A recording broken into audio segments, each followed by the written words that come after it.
Close your eyes. Make up your mind you want to stay here. To be able to succeed in the meditation, it has to start with desire. As the Buddha said, all things are rooted in desire. So the question is, what kind of desire do you want? Right now you want the desire for the mind to settle down, have a sense of well-being inside. So the desire is where you start, but it's not going to carry you all the way. You also have to have persistence. In other words, whatever's getting in the way of the concentration, you put it aside. Whatever is helpful, you try to develop. You make yourself want to develop it.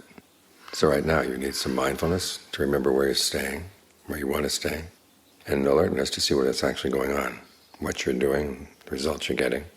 If the mind is wandering away, you want to know, so you can pull it back. So give it your full attention. Be intent on what you're doing. And John Suwa would say again and again, we're not here just to fool around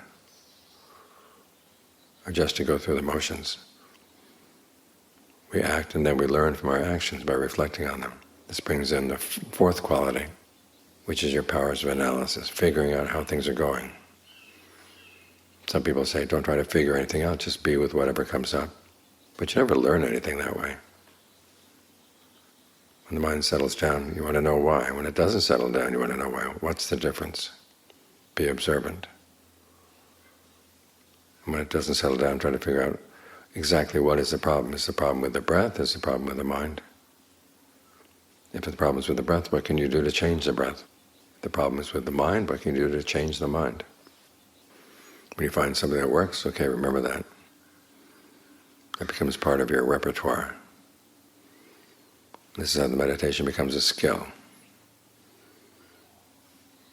So it is possible to succeed in meditation. Again, some people say there's no such thing as failure or success. That's just to make you feel good if things are going very well. But a wise teacher and a compassionate teacher isn't going to just leave you there. It's to help you figure out when things are not going well, why. Sometimes the teacher can have some advice and some input.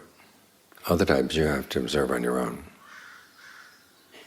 But it's this combination of these four qualities, the desire, the persistence, intent, and analysis. That's how success comes about. So if you see that things are not going well, ask yourself, which quality are you missing? Sometimes we sit down to meditate, we don't really want to be here, we want to be someplace else. Well, work on the desire. Remind yourself of why you would want to get the mind under your control. Other times you're getting lazy. Ask yourself, if I'm lazy now, what happens when I get older? Is it going to get easier? Well, no.